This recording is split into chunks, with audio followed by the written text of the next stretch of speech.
Paz e graça, meus amados. Deus abençoe a vida de cada um de vocês. Amém, meus queridos? Amados, eu quero compartilhar com os irmãos uma pequena reflexão da palavra do Senhor, que se encontra em 2 Timóteo, no capítulo 2, no versículo do 1 ao 7. Amém? Eu creio que é de grande proveito para todos nós refletir um pouquinho sobre algumas passagens que eu vou deixar aqui nessa leitura. Uma leitura onde nós podemos refletir e analisar muitas coisas que estão acontecendo em nosso meio, né? Eu agradeço a Deus pela atenção de cada um de vocês, em nome de Jesus. Que Deus abençoe, amém? Olha aqui, que diz a palavra do Senhor, e eu quero falar em 2 Timóteo. Teve uma primeira carta, Paulo também estava preso. Essa segunda carta agora, Paulo também está preso, mas de outra maneira, tá bom? Então, tu, pois, meu filho, fortifica-te na graça. 2 Timóteo, capítulo 2, versos do 1 ao 7, tá, amados? Tu, pois, meu filho, fortifica-te na graça que há em Cristo Jesus. E o que de mim, entre muitas testemunhas, ouviste, confia-o a homens fiéis, que sejam idôneos para também ensinarem a outros. Sofre, pois, comigo as aflições com um bom soldado de Jesus Cristo. Ninguém que milita se embaraça com negócios desta vida, a fim de agradar aquele que o alistou para a guerra. E se alguém também milita, não é coroado, se não militar, legitimamente. Versículo 6. O lavrador que trabalha deve ser o primeiro a gozar dos frutos.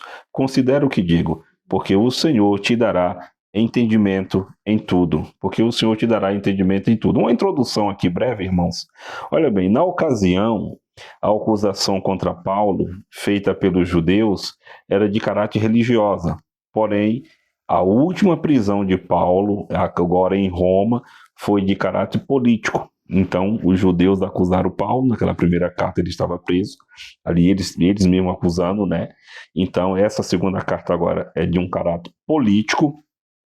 Em julho de 64 depois de Cristo, assim alguns estudiosos dizem, né? O imperador Nero mandou tear fogo em Roma, e esse incêndio ocorreu entre os dias 18 e 24 de julho, assim pelo ensinamento que a gente pesquisa, tá bom? Nestes 6 dias, olha bem, irmão, nesses 6 dias, 7 noites, o incêndio, a cidade foi devastada. 6 dias e 7 noites. Acabou com a cidade. Olha que maldade, não? Que coisas terríveis. Foi devastada. Na época, o imperador Nero culpou os cristãos pelo ocorrido. Lógico, ele já vai logo culpar os cristãos. E foi isso que aconteceu. A partir desta data, acusados de incendiários, os cristãos foram perseguidos cruelmente. Nesse período de perseguição, faltou madeira para fazer cruz, né? Pois a quantidade de cristãos crucificados em Roma era muito grande. Quer dizer, faltou madeira para crucificar os cristãos, né? Foi muito grande ali o desastre, a guerra, a matança que Nero promoveu, né? Paulo foi preso em uma prisão diferente na primeira carta ele foi preso, né? Foi levado a uma prisão diferente. Foi colocado em uma masmorra fria e úmida, meus irmãos. Na primeira prisão, Paulo foi acusado pelos judeus, mas a segunda era os próprios romanos que o acusavam Paulo. Então, a gente vê que teve duas prisões, a primeira e a segunda, né? E essa segunda, agora que teve esse incêndio em Roma. Na ocasião, o único que tinha o contato com Paulo era o seu companheiro.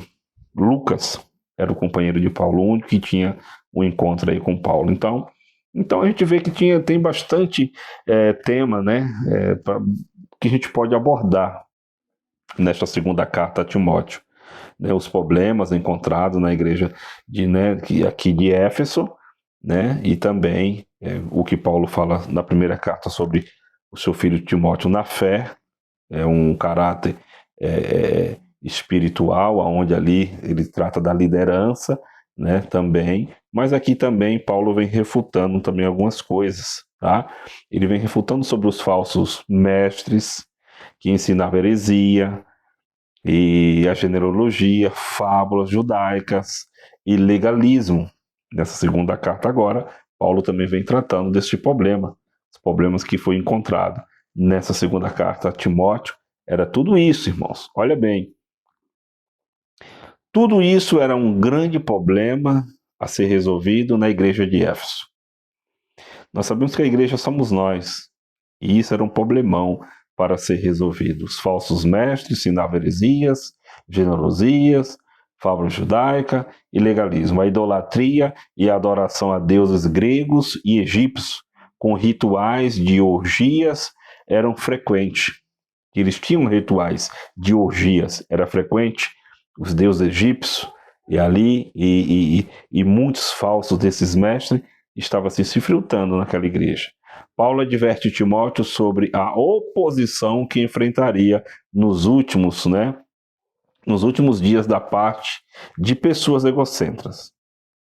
Paulo já vem advertindo ele que ele enfrentaria esse tipo de pessoas egocêntricas. Nos últimos tempos ali, nos últimos dias ali, ele já vinha avisando a Timóteo sobre isso, tá bom? Então, Timóteo, sobre a oposição que enfrentaria nos últimos dias da parte de pessoas egocêntricas, pessoas que usariam a igreja para seu próprio lucro, pessoas que estavam usando a igreja, o povo, para o seu próprio lucro. Eu acredito que lá não era diferente e hoje eu falo que está pior a esse respeito. Mas também quero dizer que tem muitos homens, assim como o apóstolo Paulo, que ainda ensina e quer ver a igreja do Senhor fortalecida por aqueles que realmente têm temor e tremor, jovens que aprendem do Senhor Jesus pelo Espírito Santo e de homens capacitados para transmitir a outros também que estão vindo. É o que nosso país precisa, que nossos jovens precisam, é compreender que as coisas do Senhor é com decência e ordem. E tem muito homens ensinando, homem de Deus, mas também aprender a combater a heresia, né? Combater a corrupção, querendo fazer do povo de Deus negócio, dinheiro. Paulo já vem alertando nessa segunda carta a Timóteo. Eu quero dizer que todos que pregam a palavra do Senhor, todos nós somos incumbidos a testemunhar de nosso Senhor Jesus Cristo. Cada um com o talento, com o dom que Deus deu, pois somos a família de Cristo. Ninguém pode impedir o crescimento do Evangelho, ninguém. A palavra do Senhor é verdadeira e eficaz, o Senhor está vivo, e tudo está nas rédeas dele, está na mão dele. Mas é um bom exemplo aqui, meus amados, para que a gente possa ver, né? Paulo adverte Timóteo sobre a oposição que enfrentaria nos últimos dias, da parte de pessoas egocêntricas, né? Homens, de homens egocêntricos, então, que eles ensinam falsas doutrinas, falsos mandamentos e doutrinas de homens também. Hoje também a mesma coisa. Paulo alerta Timóteo a se preparar para enfrentar essas pessoas infiéis. Quer dizer, Paulo estaria orientando a Timóteo. Timóteo, você precisa se preparar, Timóteo. Fica forte naquilo que eu te falei, naquilo que eu te ensinei, pelas escrituras, pela palavra do Senhor Jesus. Então, como Timóteo poderia fazer isso? Como é que Timóteo ia resolver essa situação? Lembrando-se do seu exemplo, compreendendo a verdadeira fonte da oposição e encontrando força e poder na palavra de Deus para combatê-los. Precisava encontrar justamente isso: força, encorajamento pelo Espírito Santo e na palavra do Senhor, entendendo a palavra do Senhor, sendo encorajado pelo apóstolo Paulo, pela orientação e pela palavra do Senhor Jesus, né? Lembrando-se dos seus exemplos, compreendendo a verdadeira fonte da oposição, ele precisava compreender qual era a fonte, de onde estava vindo tudo isso, né? E aí sim, pela palavra do Senhor, combater tudo isso, tá bom? Paulo, em sua segunda carta a Timóteo, usou as figuras de um bom soldado. No capítulo 2, no versículo 3, no versículo 4. Ele usou essa figura de um bom soldado. Um lavrador esforçado. Capítulo 2, versículo 6. Usou também, a fim de que Timóteo entendesse com mais clareza aquilo que estava por vir. Para que Timóteo aí compreendesse, porque ele visse o que estava por vir, preparando Timóteo Então hoje também não é diferente. Nós também devemos preparar os irmãos que verdadeiramente na fé em Cristo Jesus quer falar de um evangelho sadio, de um evangelho verdadeiro, genuíno, não essa bagunça, irmãos, que estamos vendo, tudo por causa de dinheiro, falácias, contendas, brigas, heresias, problemas, desviando o povo da verdade, desviando o povo de Jesus Cristo, fazendo o povo meninos, né, inocentes ainda e vazios de Deus. Nós não pode ceder a esses costumes, a essas coisas que estamos vendo, que deixa a gente muito triste de ver no meio cristão tanta bagunça, tanta heresia, que o povo que ainda não conhece a Jesus mesmo, não compreende, a eles querem se achegar, mas já estão escandalizados. Quando se fala de cristão, de pastores, eles têm medo, eles fogem. Não estou generalizando, por isso que está aqui um homem igual Paulo, ensinando ao esse jovem pastor Timóteo, a Tito também, quando ele deixou lá em Creta. E isso, não podemos ser rebeldes, mas eu digo que o dinheiro tem uma grande influência, até mesmo naqueles jovens que estão se achegando, porque eles querem futuro, dinheiro, fama, né? Às vezes vem de uma vida pobre mesmo financeiramente, humilde financeiramente, e quer ganhar dinheiro de qualquer forma. E tem muitos, bilhões desta forma, como homens também. Então, não podemos deixar o dinheiro e nós temos que ter a palavra do Senhor e refutar essas heresias, como a minoria dos irmãos verdadeiros está ensinando, tá bom? Então, vamos lá, vamos continuar aqui. O lavrador, né? Esforçado sabe que o sucesso da lavoura só acontecerá com muito trabalho. Através do seu esforço, ele será digno de colher os primeiros frutos. Olha aí, Paulo está falando para ele, né? Para Timóteo, para se esforçar, para ser um lavrador. Observe o seguinte, que uma relação de conselhos dado a Timóteo. O apóstolo Paulo solicita que Timóteo lembre-se a respeito das qualidades necessárias a um fiel ministro de Jesus Cristo. Que ele lembre verdadeiramente das palavras, do ensinamento, né? A respeito das qualidades necessárias de um fiel ministro.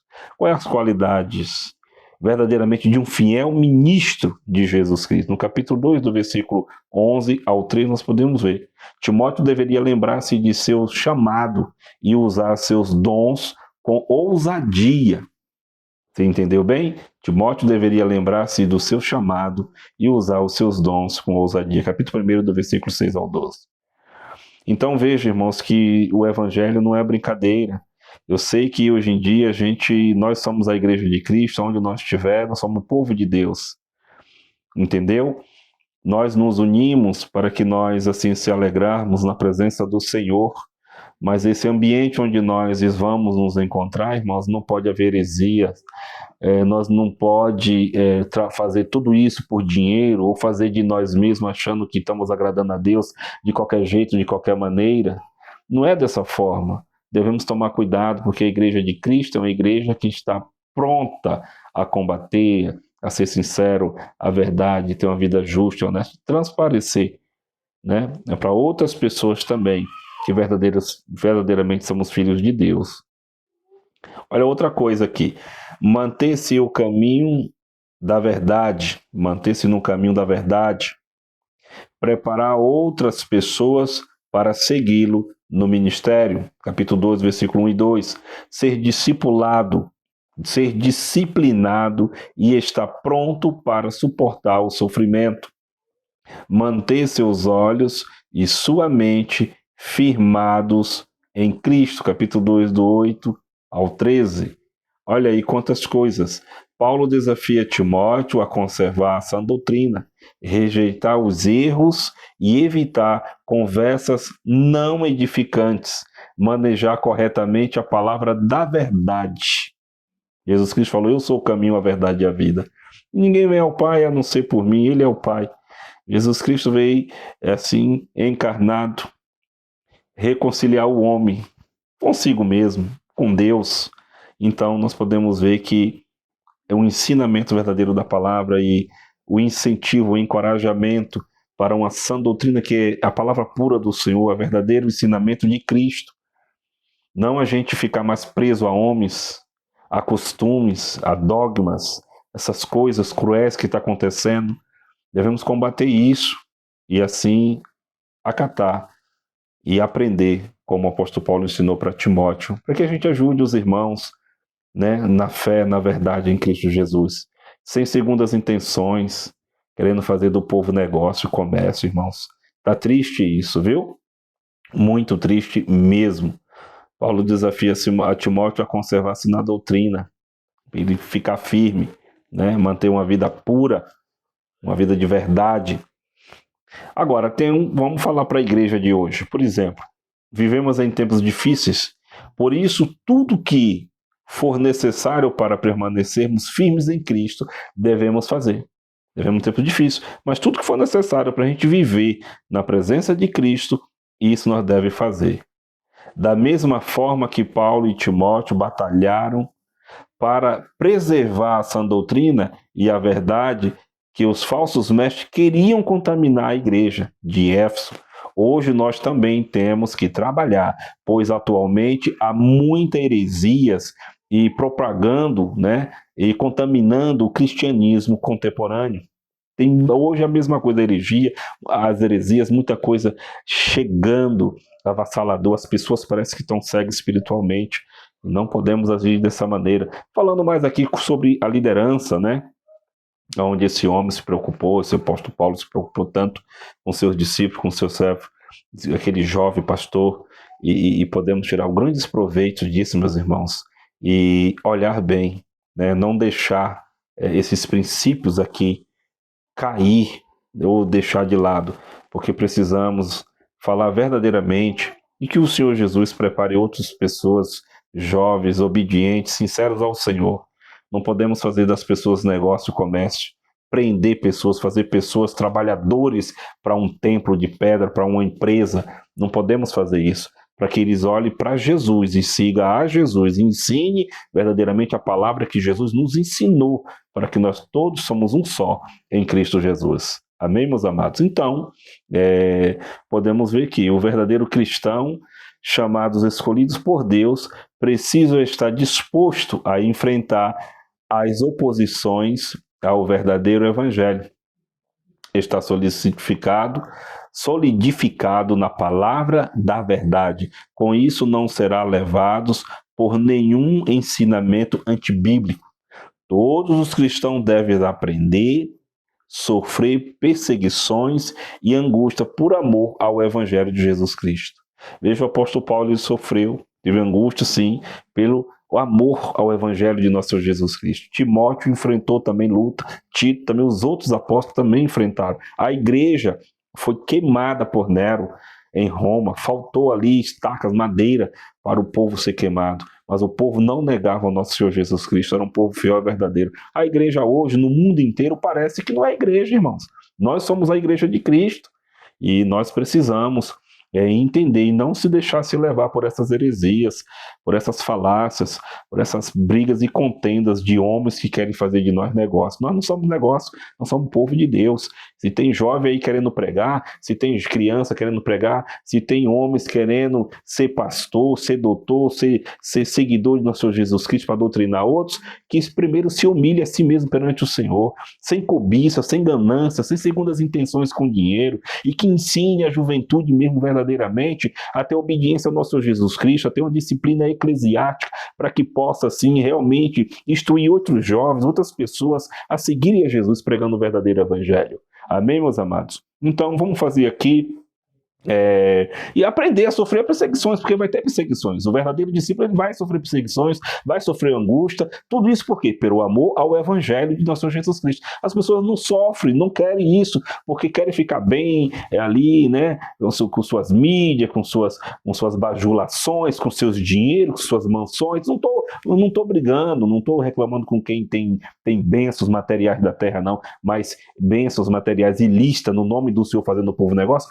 isso aí não é com comigo não, eu estou fora disso. Nem contem comigo. Estou falando do verdadeiro evangelho para ser salvo em Cristo Jesus. Foi isso que Jesus veio fazer. Buscai primeiramente o reino dos céus e a sua justiça, e as demais coisas vos será acrescentada.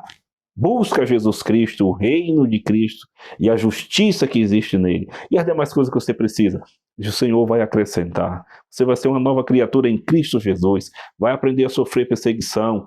Vai aprender a sofrer pelo nome de Jesus Cristo, mas o Espírito Santo de Deus vai estar com você e você vai ser uma nova pessoa. Agora, se for por causa de dinheiro, por causa de fama, por causa disso, ou imitar, achar que está sentindo alguma coisa, sem ter nada do Espírito dentro de si, não adianta. Não caiam nessa, meu povo, meus irmãos, pessoal, não caiam nessa. Estou falando no nome de Jesus Cristo. Aprendam da palavra do Senhor. Tem muito homem, muita mulher de Deus que realmente está sofrendo. Chega, dói neles quando vê um homem falando só de dinheiro, fazendo tantas imundícias em cima de um púlpito. É festa, é dança, é pula, é grita, é nudismo, é seminudismo, é dinheiro, é propósitos mentirosos, é revelações mentirosas. E o Senhor está vindo aí para jogar tudo isso, tá bom? Conclusão, vamos lá. Paulo encerra essa carta como se estivesse lendo o seu testamento. Demonstra inabalável firmeza, paz, confiança na hora da morte e um profundo sentimento de dever cumprido. No livro de Atos dos Apóstolos, no capítulo 21, observamos o momento em que veio a profecia de Deus por intermédio do profeta Agabo, dizendo que em Jerusalém Paulo seria entregue aos gentios, e enquanto todos os seus ao redor choravam, se lamentavam, refletia sobre o que Paulo dizia, né? O que Paulo disse. Então eles refletiam tudo isso. Vamos lá. Mas Paulo respondeu: que fazeis vós, chorando e magoando-me o coração? Porque quando Agabo, pela profecia, foi falando para Paulo, que estava aguardando a Paulo lá em Jerusalém, os irmãos estavam ali, começaram a chorar, começaram, né, a questionar ali, e Paulo aqui pergunta para eles, né? Chorando e magoando meu coração. O que estão fazendo? Chorando, magoando meu coração? Porque eu estou pronto não só a ser ligado, mas ainda morrer em Jerusalém pelo nome do Senhor Jesus Cristo. Ó, você entendeu bem? Vai falar para um desses aí, se morre pelo nome de Jesus, é ruim, hein? Morre nada. Aqui falando abertamente mesmo. Não quero, não, ninguém morre não, ele aceitou Jesus agora, cada um que vai fazendo do povo, nem eles mesmos carregam as cargas, meus irmãos, tá entendendo? O apóstolo Paulo foi martirizado, decapitado em Roma por ser cidadão romano, no governo do imperador Nero. Certamente ele foi um dos maiores exemplos de fé, amor, obediência, confiança em Deus e confiante em Deus. Esse apóstolo, ele foi um homem que realmente sofreu pelo nome do nosso Senhor Jesus Cristo e também ajudou muitas pessoas a seguirem Jesus. Sei que tem muitos que vai contra, não vai concordar, né? Acham que ele é um falso judeu, um falso Paulo, mas a palavra do Senhor não nos nega, a palavra do Senhor ela não mente. Eu creio e quero que você creia em Jesus em primeiro lugar, Jesus Cristo. Ele é o seu Salvador, Ele te ama, Ele te conhece. Ele veio, morreu e ressuscitou, está vivo. Ele garante que a nossa salvação é com Ele. Ele é a vida eterna. Ele é a ressurreição. Então vamos olhar para Jesus, parar de ficar olhando esses homens, seguindo doutrina de homens, né? Achando que estamos adorando a Deus, na verdade estamos adorando as nossas carnes, e não é isso que Jesus quer que nós realmente tenhamos um coração aquebrantado e nos achegamos a Ele com temor e tremor e com amor, e teremos assim a presença do Espírito Santo dele na nossa vida, nos guiando até a volta dele. Deus abençoe sua vida, Deus abençoe para você ouvir um pouco, que o Espírito Santo de Deus na sua vida te dê grandes reflexões a esse respeito, e que você continue pregando o verdadeiro evangelho, falando da palavra do Senhor e sendo renovado também, tá bom? E renovada em nome de Jesus. Deus te abençoe. Fiquem todos na paz e até o próximo vídeo. Amém?